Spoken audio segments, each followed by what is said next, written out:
आपली प्रगती कठीण आहे की मला टॅक्स भरायला नको म्हणून माझं उत्पन्न कमी झालं तरी चालेल अशा पातळीवरती गेलेली लोक मी ज्याला बघतो त्याला अशा लोकांना घेऊन आपण विकसित भारत नाही तयार करू शकतो.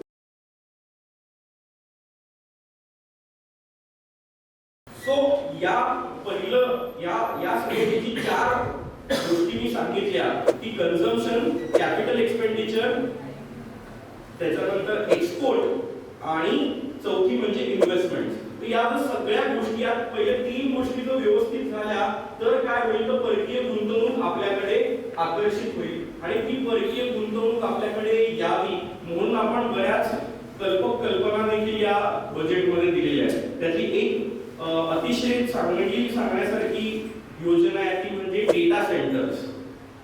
काय हे आताचं जगच असं आहे की हे आपल्याला प्रत्येक वेळेला काही ना काहीतरी गोष्टींनी धमकी देऊन गप्प बसवण्यासाठी किंवा काहीतरी ऍक्शन घ्यायला लावतोय. सो चीननी सगळ्या डेटा सर्व्हिसेस आणि या सगळ्या ज्या आपण गुगल सारख्या वेगवेगळ्या सिस्टीम ज्या अमेरिकन आहेत त्या वापरतो आपल्या सगळ्या व्यवहारांसाठी, त्याचं सगळं चायनीजीकरण त्यांनी त्यांच्या आत्मनिर्भर योजनेने केलं. पण त्या बाबतीमध्ये आत्मनिर्भर आपण व्हायचं जर ठरवलं तर त्यात खूप वर्ष लागतील. पण आपण एकदम हुशार लोक, तर आपण काय करतोय, आपण आता सध्याच दुबईच्या शेखांना वगैरे मोदीजी भेटतात आणि त्यांना भाईजान म्हणतात, भाऊ म्हणतात. त्या सगळ्या पार्श्वभूमीवरती दुबईने केलेली एक गोष्ट काय की तुम्ही आमच्यातला एखादा शेख पार्टनर म्हणून घ्या आणि टॅक्स फ्री बिझनेस करा. तर या मॉडेलवरती आपण डेटा सेंटर साठी 2047 सालापर्यंत टॅक्स फ्री तुम्ही भारतात डेटा सेंटर्स काढा आणि जर तुम्ही भारतीय सर्व्हिस प्रोव्हायडरना त्याच्यामध्ये सबसिडी म्हणून जर घेत असाल तर तुम्हाला 2047 पर्यंत आम्ही टॅक्स फ्री देऊ. बरं चला भारतीय सबसिडी तुम्हाला घेत नसाल तरी तुम्हाला आम्ही एक टॅक्सचा एक फ्लॅट 15% लावू. म्हणजे काय की जेणेकरून तुम्ही काही करून भारतामध्ये डेटा सेंटर्स उघडा.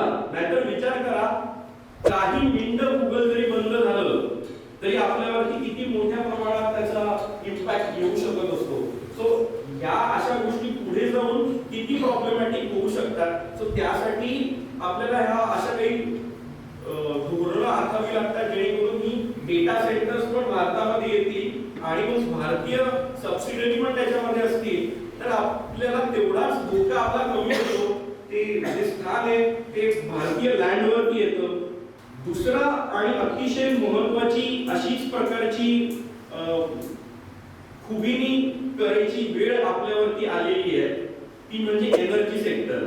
कारण पुन्हा आपल्याला एनर्जी रिक्वायरमेंटसाठी जर आपण परदेशावरती अवलंबून असू तर पुन्हा तोच प्रॉब्लेम येऊ शकतो. त्यामुळे आपण एनर्जी सेक्टर साठीची जी इन्व्हेस्टमेंट आहे ती 86,000 कोटीवरून 1,09,000 कोटीपर्यंत दिली आहे. म्हणजे खूप मोठ्या प्रमाणात आपण त्याच्यामध्ये एक जंप केली आहे. त्याची बरीच फळं जी आहेत ती आपल्याला पण दिसायला लागली. काही वर्षापूर्वी प्रधानमंत्री सूर्यघर योजना जाहीर झाली होती. आपल्यातल्या बऱ्याच जणांनी घरी सोलर पॅनल लावून आता त्याचा विद्युत बिलामध्ये जो मिळणारा फायदा आहे तो घ्यायला सुरुवात केली असेल. 2027 सालापर्यंत आपलं लक्ष आहे की 1 कोटी घरांवरती ते सोलर पॅनल लागले तर आपल्याला जो कोळसा जाळून वीज निर्माण करावी लागते त्याची जी डिपेंडन्सी आहे ती आपली कमी होईल. सो हा एक महत्त्वाचा पैलू आहे. त्यात अधिक महत्त्वाचा आणि इंटरेस्टिंग पैलू म्हणजे ऑटोमिक एनर्जी पासून विद्युत निर्मिती या क्षेत्रामध्ये प्रायव्हेट सेक्टरला आपण परवानगी दिली आहे. त्या संबंधी कायदा याच फायनान्शियल इयर मध्ये झाला. त्याबद्दल भरपूर घोषणा देखील झाली. पण त्याला अजून बढावा देण्यासाठी त्याला अजून पाठिंबा देण्यासाठी म्हणून त्याच्या लागणाऱ्या ज्या इंजिनिअरिंग साइट्स आहेत त्याच्या प्रकल्प उभे करायचे असतील न्यूक्लिअर रिएक्टरचे तर त्यासाठी लागणारी जे इन्स्ट्रुमेंट्स आहेत मशिनरी आहे तर त्याला आपण 2035 सालापर्यंत टॅक्स फ्री आयात दिलेली आहे. सो जेणेकरून त्या परदेशी कंपन्यांना आपल्या इकडे न्यूक्लिअर पॉवर प्लांट निर्माण करता येतील. आता ह्याचा लगेचच तुम्हाला दिसेल इम्पॅक्ट तो म्हणजे गेल्या वर्षभरामध्ये अनेक परदेशी इंजिनिअरिंग कंपन्यांनी त्यांच्या एनर्जी सबसिडी बीएससी मध्ये लिस्ट केल्या. म्हणजे आपलीच कंपनी, पण ही पॉवर विंग मी वेगळी काढली. याचा अर्थ काय, तर पॉवर विंग मध्ये येत्या काळात खूप मोठ्या प्रमाणात इन्व्हेस्टमेंट्स मिळणार आहेत याचे हे सुतोवाच आपल्याला दिसतात. आणि यातून आपल्याला एनर्जी रिक्वायरमेंट्स सेल्फ सफिशियंटली लेवलवरती आणण्यासाठी या गोष्टी करायच्या आहेत. उद्योग क्षेत्रासाठी खूप चांगल्या योजना यामध्ये झालेल्या आहेत. त्याच्यामध्ये चॅम्पियन धोरण म्हणून एक धोरण जाहीर केलं की त्याच्यात 10,000 कोटीचा फंड दिलाय मायक्रो आणि स्मॉल कंपन्यांसाठी. स्मॉल मीडियम एंटरप्रेन्युअर्स हे साधारणपणे एक काही कोटींमधल्या गोष्टींसाठी येतात, पण मायक्रो लेवलवरती जे सगळ्यात छोटे छोटे व्यावसायिक आहेत अशा व्यवसायांना देखील त्यामध्ये बेनिफिट मिळावं म्हणून ह्या सगळ्या गोष्टी केल्या जात असतात. या छोट्या ज्या कंपन्या आहेत यांचा सगळ्यात महत्त्वाचा प्रॉब्लेम असतो ते म्हणजे एखाद्या मोठ्या कंपनीने जरी बिल त्यांचं थकवलं तर खूप मोठ्या प्रमाणात अडचणींना त्यांना सामोरं जावं लागतं. त्यामुळे जशा प्रकारे आपल्याकडे स्टॉक मार्केट आहे तसंच प्रकारे आपल्याला ह्या ज्या बिल्स आहेत त्या बिल्सचं देखील मार्केट, डिस्काउंट बिलिंगचं मार्केट होतं की ज्यामध्ये जर मला सरकारकडनं 500 कोटी येणं आहे तर मी तुम्हाला एक डिस्काउंट मध्ये देऊ शकतो की मला 480 कोटी द्या, पण मला आता लगेच द्या. मला बाजारातून उचलून घेण्यापेक्षा तुमच्याकडनं 480 कोटी घेतो, हे जे बिल आहे हे तुमच्या नावाने ट्रान्सफर, मग 500 कोटी तुझ्याला येतील त्यामध्ये तुम्हाला मिळतील. तो अशा प्रकारचं जे डिस्काउंट बिलिंगचं मार्केट आहे ते मोठ्या प्रमाणात भारतात सुरू व्हावं यासाठी योजना जाहीर झालेल्या आहेत. तसंच उद्योगांना मिळणारं जे लोन आहे त्यासाठीचा जो सपोर्ट आहे तो खूप मोठ्या प्रमाणात वाढवला आहे. मला ना आश्चर्य वाटतं की बरेच जण जे व्यवसाय करू इच्छितात ते पण जिल्हा उद्योग केंद्रांमध्ये जात नाहीत. माझ्याकडे मी बऱ्याच येणाऱ्या उद्योजक मंडळींना जिल्हा उद्योग केंद्रांमध्ये पाठवतो आणि अगदी मला आनंद वाटेल सांगायला की रायगडच्या जिल्हा उद्योग केंद्रामध्ये म्हणजे अगदी आपल्या रायगड बाजाराच्या समोर आहे तिथे ज्यांना मी आतापर्यंत पाठवलंय त्यांना खूप चांगल्या प्रकारे ह्या गोष्टी मिळाल्या त्याबद्दल आपल्याला माहिती नसतं. म्हणून मी थोडासा ऑफ ट्रॅक जाऊन याबद्दल माहिती देऊन ठेवतो. एक उदाहरण म्हणून एक माझ्याकडे अंडपाववाला माणूस आलेला विचारायला, मी त्याला त्याबाबत माहिती देऊन जिल्हा उद्योग केंद्रात पाठवलं. त्याला ग्रामीण भागात गाडी सुरू करायची होती अजून एक, सो त्याला 20% अनुदान असलेलं कर्ज मिळालं. तर त्याला जर 100 रुपये मिळाले तर ते मिळाले सुद्धा 3.5-4% कर्जावरती आणि त्यातही त्याला फेडायचे किती आहे तर 80%च फेडायचे. आणि त्याला जे कर्ज मिळालं त्याने त्या भागामध्ये अजून त्याच्या गाडीवरती काम करणारे 7-8 जण अजून कामाला लागले. तुम्ही विचार करा यामध्ये किती प्रमाणात कर्ज खूप मोठा रोल प्ले करत असतो. पण यामध्ये आपण जर सरकारी विभागात जायचं तर काही ओळखी आहेत का असं जर गंडपणात घेऊन ठेवला तर मात्र आपली प्रगती कठीण आहे. पण या सगळ्या योजनांचा जर आपण खरंच फायदा घेतला तर रायगड भागामधून पण चॅम्पियन तयार झाले तर आपल्या सगळ्यांना आनंदच होईल. आपण कोस्टल एरियामध्ये आहोत आणि कोस्टल एरियामध्ये मत्स्य व्यवसायाला खूप जास्त प्रोत्साहन दिलं गेलेलं आहे. त्यामधनं एक थोडीशी साशंकता मला निर्माण झाली की जे अलिबागला मासे खायला म्हणून लोक येत होते आता त्यांना मासे मिळतील की नाही, कारण का तर इतक्या मोठ्या प्रमाणात एक्सपोर्ट साठी आपण सपोर्ट दिलेला आहे की जे भारतीय बॉर्डर्स आहेत त्याच्या पलीकडे जर मासेमारी झाली तर ती मासेमारी डायरेक्ट फॉरेन लँडवरती तुम्ही विकून टाका, तो आम्ही एक्सपोर्ट म्हणून कन्सिडर करू आणि तुम्हाला त्याच्याबद्दल काही टॅक्स भरावा लागणार नाही. अशा प्रकारच्या योजना दिलेल्या आहेत. तसंच आपल्या महिलांना मत्स्य व्यवसाय करणाऱ्यांना त्यांना यामध्ये उद्योजकता निर्माण करण्यासाठी म्हणून बऱ्याच प्रोव्हिजन केलेले आहेत. कारण का तर ह्या मत्स्य व्यवसायामधनं जे आपण एक्सपोर्ट करतो आणि त्याचं व्हॅल्यू ऍडिशन करण्यासाठी जे एक्सपोर्ट होतं त्याची केंद्र जर कोस्टल एरियामध्येच आपल्याकडे निर्माण झाली आणि त्या अशी केंद्र जर निर्माण करायची असतील आणि एक्सपोर्ट करायचं असेल तर त्यासाठी सरकारी अनुदान सपोर्ट अशा स्कीम्स जाहीर झालेल्या आहेत जेणेकरून मत्स्य व्यवसाय वाढावा. तसंच 500 अमृत सरोवर निर्माण होणार आहेत त्याच्याने भूजल पातळी पण वाढेल आणि मत्स्य व्यवसाय देखील मोठ्या प्रमाणात वाढेल आणि यामध्ये देखील विमेन एंटरप्रेन्युअर्स मोठ्या प्रमाणात तयार व्हावे, स्त्री उद्योजकता निर्माण व्हावी यासाठी म्हणून प्रोव्हिजन केलेले आहे. काजू आणि कोको या दोन गोष्टींच्या उत्पादनाच्या क्षमता आपल्याकडे खूप मोठ्या प्रमाणात पण आपण आपली डोमेस्टिक रिक्वायरमेंटच एवढी मोठी आहे की आपल्याला काजू अजून एक्सपोर्ट करावं इम्पोर्ट करून आपल्याला आणावा लागतो. हे इतक्या प्रमाणात अजून काजू उत्पादकता आपल्याकडे मोठी व्हायला हवी.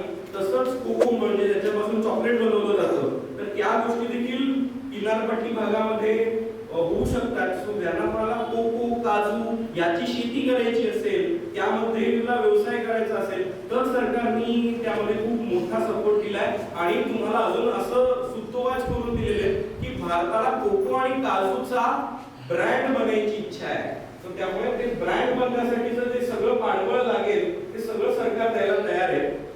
तसंच वॉलनट किंवा वेगवेगळी जी पहाडी भागामध्ये डोंगराळ भागामध्ये तयार होणारे जे नट्स असतात बदाम अक्रोड त्यांचं उत्पादन वाढण्यासाठी प्रोव्हिजन आहे. चंदन या गोष्टीचं उत्पादन वाढावं यासाठी आणि त्याचा रिसर्च व्हावा यासाठी आपण बऱ्याच गोष्टींचा सपोर्ट दिलेला आहे. अत्यंत इंटरेस्टिंग आपल्या भागासाठीची घोषणा म्हणते की जी सगळी जुने नारळाची झाडं आहेत ज्याचं उत्पादन कमी झालंय ज्यांना त्या झाडांच्या ऐवजी नवीन जास्त उत्पादन देणारी नारळाची झाडं लावायची असतील तर त्यासाठी देखील सरकारने योजना जाहीर केलेली आहे जेणेकरून कोकोनट प्रोडक्शन आपल्या देशातल्या ज्या ज्या भागामध्ये मोठ्या प्रमाणात वाढू शकतो ते जर वाढलं तर एक्सपोर्ट आपला वाढेल.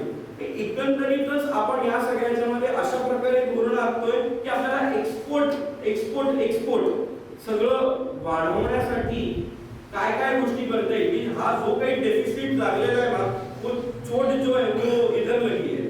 सो आता ती एक्सपोर्ट आपल्याला सगळ्यांना वाढवण्यासाठी म्हणून ज्या ज्या काही सरकारी योजना दिल्या आहेत तर त्यात आपण वापर केला पाहिजे. तसंच कृषी एआय ही अतिशय अभिनव गोष्ट आहे. म्हणजे मला आठवते लहानपणी शेतकऱ्यांना आमची माती आमची माणसं नावाचा एक कार्यक्रम झालायचा आणि त्याच्यामधून सगळा जो काय असेल त्याची माहिती मिळायची.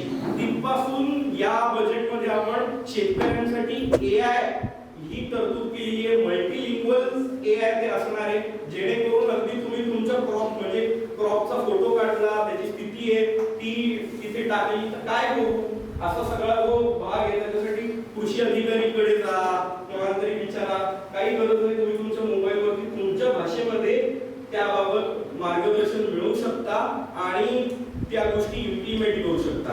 तसंच आपण दरवर्षी रासायनिक खतांसाठी सबसिडी देतो तर ती देखील यावर्षी वाढवली. 1,70,000 कोटी आपण रासायनिक खतांसाठी यावर्षी देखील सबसिडी देतोय. आपल्याकडे आरसीएफ सारखा मोठा प्लांट आहे. आपल्या सगळ्यांना कल्पना असेल की मोठ्या प्रमाणात ज्या प्रमाणात आपल्याला खर्च येतो की रासायनिक खत निर्माण करण्यासाठी त्या प्रमाणात आपण तीच रेट आपण जर शेतकऱ्यांना लावला तर ते विकत घेऊ शकणार नाहीत. म्हणून आपल्याला सबसिडी द्यावी लागते. सोबत हे स्वस्त होईल आणि विकत घेतलं जाईल. आता अमेरिकेबरोबरचं जे पण ट्रेड डील झालं ह्यामध्ये पण सतत एक घोषणा आपल्या कानावरती ऐकू येते की आम्ही आमच्या शेतकऱ्यांचं प्रोटेक्शन करू, कृषी उत्पादनावरती त्याचा परिणाम होऊ देणार नाही. हे सगळं काय ह्याच्या मागची सगळ्यात महत्त्वाची भूमिका परत आहे की जर कोणी आपल्यावरती दबाव निर्माण करायचा प्रयत्न अन्नधान्याच्या बाबतीत आला तर आपली तिथे अडचण होऊ नये म्हणून. कारण आता अमेरिकेमध्ये ज्या प्रमाणात उत्पादन होतं आणि ज्या भावामध्ये अमेरिकन शेतकरी भारताला कृषी माल विकू शकतो त्या ह्याच्यामध्ये म्हणजे ऑलरेडी शेतकऱ्यांनी बऱ्याच शेती थांबवलेली आहे आणि तो जर सगळा माल आपल्याकडे त्या रेटमध्ये आला तर ऑलमोस्ट शेती करणंच लोक सोडून देतील की काय अशी भीती सरकारला वाटते. तर हे होऊ नये आणि आपल्या शेतकऱ्यांना सपोर्ट राहावा म्हणून आपण त्याचे काही वेगवेगळ्या योजना देतो. किसान सन्मान योजना, डायरेक्ट बेनिफिट फार्मर, दर महिन्याला काही ठराविक रक्कम त्यांना मिळते की सबसिडी मिळते. तसंच असे वेगवेगळ्या त्याच्यासाठी हमी भाव दिला जातो. तर या सगळ्या गोष्टी आपल्यासाठी फार महत्त्वाच्या आहेत. तर त्याचबरोबर ग्रामीण भागामध्ये जी एम्प्लॉयमेंट गॅरंटी योजना होती तिचं यावर्षीच नाव बदललं गेलं आणि त्याचं जी रामजी जी योजना आपण जाहीर केली आहे सो त्यासाठी देखील 90,000 कोटीची प्रोव्हिजन झाली. सो एकंदरीत कृषीसाठीची सबसिडी आणि जी रामजी हे सगळं जर बघितलं तर आपल्या 53 लाख कोटीचा जो बजेट आहे त्याच्यामध्ये कृषी विभागासाठी किंवा ग्रामीण या सगळ्या टोटल अर्थव्यवस्थेसाठी 4.5 लाख कोटीची प्रोव्हिजन आपण केलेली आहे. तसंच पशुपालनाला देखील आपण क्रेडिट लिंक सिस्टीम दिली, म्हणजे ज्यांना पशुपालनाचा व्यवसाय करायचा आहे त्यामध्ये प्रोडक्शन वाढवायचं आहे, त्यामध्ये उद्योजकता आणायची आहे, त्यामध्ये पण ज्यांना महिला उद्योजकांना प्रोत्साहन हवंय त्यासाठी विशेष योजना दिलेल्या आहेत. आयात निर्यात धोरणामध्ये आपण खूपच म्हणजे जो लगान 0.2 सिनेमा चाललाय त्यामध्ये आपण खूपच ड्रास्टिक बदल करणाऱ्या गोष्टी केल्यात. आपण दरवेळेला इम्पोर्ट करणाऱ्या गोष्टींची जी इम्पोर्ट ड्युटी आहे ती वाढवणारे देश होतो.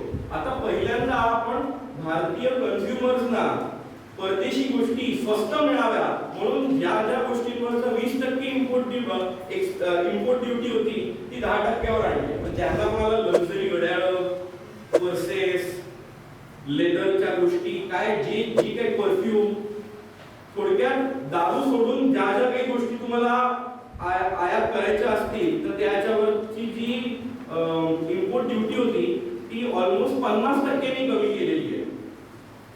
तो यामध्ये मोठा हा आपल्या धोरणामधलाच बदल दिसतोय. आणि याच्या बाबत थोडंसं अधिक जर आपण बजेटपेक्षाही आपल्या आर्थिक सर्वेक्षण अहवालामध्ये बघितलं तर त्यामध्ये उल्लेख केलेला आहे की स्वदेशीचं जे आपलं धोरण आहे या धोरणाच्या पुढे जाऊन आपल्याला स्ट्रॅटेजिक इनडिस्पेन्सिबिलिटी म्हणजे धोरणात्मक अपरिहार्यतेकडे जायचंय की भारतीय सामान कोणताही विचार न करता परदेशी माणसाला विकत घेता आला पाहिजे. त्यामध्ये त्यांनी फार विचार न करता हे स्वस्त आहे पटकन घेऊन टाका असं वाटलं पाहिजे. अशासाठी ज्या ज्या काही धोरणं आपल्याला आखता येतील ती धोरणं आपण आखायला घेतलेली आहेत जेणेकरून आपले एक्सपोर्ट्सचे नंबर आपल्याला वाढवायचे आहेत. तसंच 2 ते 3 प्रोव्हिजन अजून तुम्हाला सांगतो कारण का काय ऑलमोस्ट ना 198 वेगवेगळ्या अशा कल्पक योजना आणि या सगळ्या त्यातल्या किती घ्यायच्या किती नाही घ्यायच्या पण त्यातल्या 2 ते 3 गोष्टी आहेत ज्या आपल्याला खूपच महत्त्वाच्या आहेत. कारण का आपण पर्यटन भागात आहोत आणि आता जेवढे निवडून आलेले नवीन नगरसेवक आहेत त्यांनी जर त्यासाठी जर ती गोष्ट लावून धरली तर अलिबागला पर्यटन केंद्र म्हणून जर आपल्याला पुढे न्यायचं असेल तर त्यासाठी सरकारच्या खूप मोठ्या प्रमाणात योजना आहेत. त्यासाठी जी पर्यटन केंद्र निर्माण होणार आहे तिथे 10,000 टुरिस्ट गाईड हे IIMs च्या मदतीने ट्रेन होणार आहे. तुम्ही विचार करा त्यांचं किती चांगल्या प्रमाणात फिजिकल ऑन ग्राउंड तसंच डिजिटल ऑनलाईन अशा हायब्रिड मोड मध्ये ट्रेनिंग होऊन 10,000 आपल्याकडे टुरिस्ट गाईड तयार करण्याची योजना आहे. पर्यटन केंद्र म्हणून आपल्याला जर विकसित व्हायचं असेल तर त्यासाठी आपण राज्य सरकारकडे केंद्र सरकारकडे आपण जर काही गोष्टी पर्सिस्टन्सनी म्हणजे मागे लागून अडचणी आल्या तरी न डटके राहून तिथे उभे राहून जर आपण काही गोष्टी मागून घेतल्या तर पर्यटन केंद्र म्हणून आपला खूप मोठा विकास या भागात होऊ शकतो.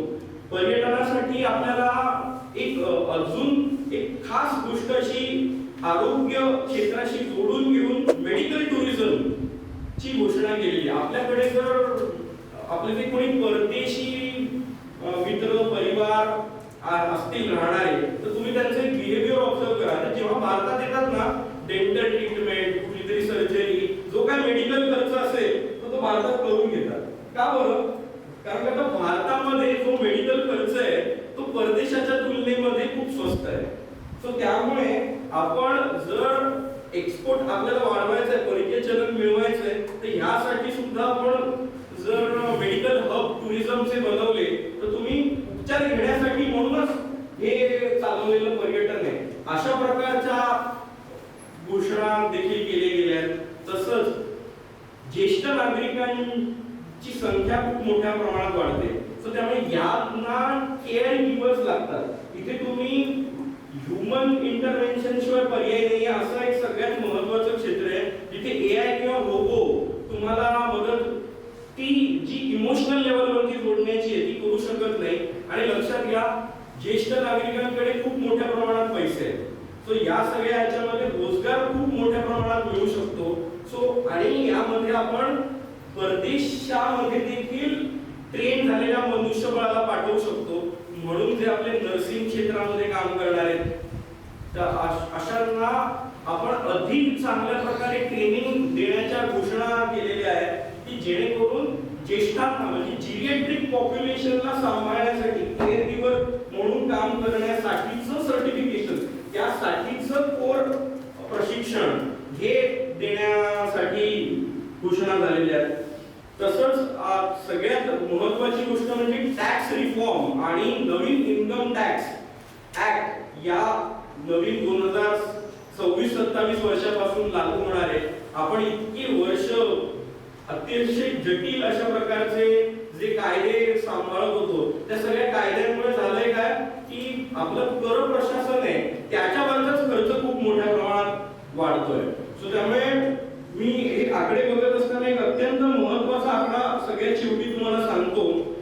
तर 2024-25 साली आपल्या कर प्रशासनावर म्हणजे टॅक्स ऍडमिनिस्ट्रेशन वरती होत असलेला खर्च होता 2,02,772 कोटी. हा 2 लाखाचा जो खर्च आहे तो आपण 25-26च्या बजेटमध्ये आणला 1,86,000 कोटी वरती. 2025-26च्या बजेटमध्ये आपण ह्याला आणलं 74,000 कोटी वरती. आणि आताच्या आपल्या बजेटमध्ये आपण फक्त 45,500 कोटींची तरतूद केली आहे. म्हणजे 4 वर्षात ज्या गोष्टीसाठी फक्त म्हणजे टॅक्स कलेक्ट करा ह्याच्या सिस्टीम्स जे आहेत त्या सिस्टीमसाठी प्रशासनासाठी आपण 2 लाख कोटी खर्च करत होतो तो आपण 45,000 कोटी वरती आणून ठेवलेला आहे. जेणेकरून आपलं कर प्रशासन इतकं सिम्प्लिफाय व्हावं की जेणेकरून अगदी सामान्यातल्या सामान्य माणसाला देखील कुठलेही एफर्ट्स न घेता सिम्पली त्याचा इन्कम टॅक्स रिटर्न आणि या सगळ्या गोष्टी फाईल करता याव्यात. तर या सगळ्या भूमिकांच्या मागचं धोरण हे आहे की आधीपासून आपल्यावरती एक कल्चर्ड गोष्ट झाली की टॅक्स म्हणजे भूताचा डाव. जो प्रत्येकाला जर काय वाचवायचं असेल तर तो टॅक्स वाचवायचा असतो. तर इथून पुढे आपण आपल्या देशाला जर स्ट्रॅटेजिक पार्टनर म्हणून आपल्या आयुष्यात बघितलं की जे काय आपण कर्म करतोय जे काय आयुष्य जगतोय तर त्यामध्ये लॉ अँड ऑर्डर हा अतिशय महत्त्वाचा ऍस्पेक्ट आहे ज्यामुळे आपण जिवंत जगू शकतो. हे सगळी इकोसिस्टीम चालते या सगळ्यासाठी खूप मोठ्या प्रमाणात खर्च येत असतो. तर त्यासाठी सरकार पण काय म्हणतं की तुम्हाला 12 लाखापर्यंत उत्पन्न आहे मासिक लाख रुपयापर्यंतच्या आतमध्ये एक काम करा तुम्ही तुमचं कुटुंबच चालवा. तेवढं चालवलं तरी देशसेवा आहे. आता 12 लाखाच्या वर जात आहे ना, आता थोडा आम्हाला राष्ट्र हे देखील कुटुंब त्याचा खर्च आहे त्यासाठी थोडा टॅक्स कमी दिला पाहिजे. तर असं करत करत 30% वरती 1 कोटीच्या वर उत्पन्न गेलं तर अजून सेस लागत 40% आणि त्यावरती अशा प्रकारे ही जी टॅक्स रचना आहे ती रचना आपण जितके लवकर स्वीकारू आत्मसात करू त्याला एक मानसिक बदल निर्माण होतो की मला टॅक्स भरायला नको म्हणून माझं उत्पन्न कमी झालं तरी चालेल. अशा पातळीवरती गेलेली लोक मी ज्याला बघतो त्याला अशा लोकांना घेऊन आपण विकसित भारत नाही तयार करू शकतो. त्यामुळे आपल्याला विकसित भारत निर्माण करायचा असेल तर विकसित नागरिक आपण सगळ्यांनी होणं हे अतिशय गरजेचं आहे. आणि त्याच्यासाठी प्रतिज्ञा करूया जास्तीत जास्त टॅक्स भरायला लागेल. मला स्वतःला इच्छा आहे की एखाद्या ब्रिजवर जाताना वाटलं पाहिजे की हा ब्रिज जो आहे ना माझ्या टॅक्सनी बांधला गेला. अशा प्रकारे जर आपण विचार केला, पॉझिटिव्ह या सगळ्याकडे घेतलं, तर आपण जास्तीत जास्त कॉन्ट्रीब्यूट करू आणि एक राष्ट्र म्हणून सक्षम होऊया. या सगळ्याकडे अनेक गोष्टींमध्ये अजून बघता येणार आहे, पण एक अतिशय महत्वाची ज्या संघटनेने आज हा कार्यक्रम आयोजन केलेला आहे, तर त्या संघटनेचा सगळ्यात जवळचा संबंध येतो तो कशाशी, तर फायलिंगशी. ज्या फायलिंगसाठी म्हणून तुम्हाला लक्षात असेल तर गेल्या 3 वर्षापासून सरकारने ई कोर्ट म्हणून तरतुदी केल्या. सो 2024-25 साठी त्याच्यामध्ये 1500 कोटीचा खर्च झाला. नंतर गेल्या वर्षी आणि या वर्षी 1200 कोटीचं प्रोव्हिजन त्यासाठी दिलेलं आहे. मला तुम्ही सगळे वकील मंडळी आहेत, तुम्हाला माहिती असेल ई कोर्ट म्हणून काही ऍप तुमच्याकडे आहे, तर त्या ऍप हे 3 वर्षापूर्वी हा खर्च केलेला आता आपल्याकडे आलेलं आहे. काही वर्षामध्ये मे बी तुम्ही असं ऑनलाईन जज साहेबांसमोर एखादा मुद्दा मांडू शकता, अशी देखील या सगळ्या याच्यामधनं एक टप्प्याटप्प्याने आपल्याला पुढे जाता येईल. यालाच पुढे जाऊन हे ऍप लेवलवरती आपण आणत असल्यामुळे आर्टिफिशियल इंटेलिजन्सचा वापर होऊन जजेसचे जे बेंच आहेत ते जास्त वाढायला लागलेले नाही, तरी सुद्धा काही गोष्टी ट्रान्सफॉर्म होऊ शकतात की काय, अशा प्रकारच्या प्रोव्हिजन्स यामध्ये होऊ शकतात. सो या अशा सगळ्या गोष्टी या बजेटमध्ये आहेत. मला वाटतं आपण जास्त मी गोष्टी सांगण्यापेक्षा आपण प्रश्नोत्तरामध्ये चर्चा केली तर अधिक चांगली आहे. मी हा 5वा माझा इथे कार्यक्रम आहे आणि मी मुंबई, पुण्यात, कोकण पट्टीमध्ये सगळीकडे जिथे जिथे जातो तर तिथे खूप मोठ्या प्रमाणात अधिवक्ता परिषदेचं काम पाहून अत्यंत प्रसन्न व्हायला होतं. खूप छान असं काम चाललेलं आहे. पारिजात पांडे सर यांची पण एकदा भेट झालेली, ते खूप छान प्रकारे या सगळ्याला तुम्हाला सहकार्य करतायत. नागपूरला असून देखील कोकण विभागासाठी इतक्या मोठ्या प्रमाणात काम चाललेलं आहे. सो मला अगदी या सगळ्या याच्यामध्ये अधिवक्ता परिषदेने संधी दिली आणि बजेट आय होप तुम्हाला जितकं सोप्या पद्धतीने सांगता येईल त्या पद्धतीने मी सांगण्याचा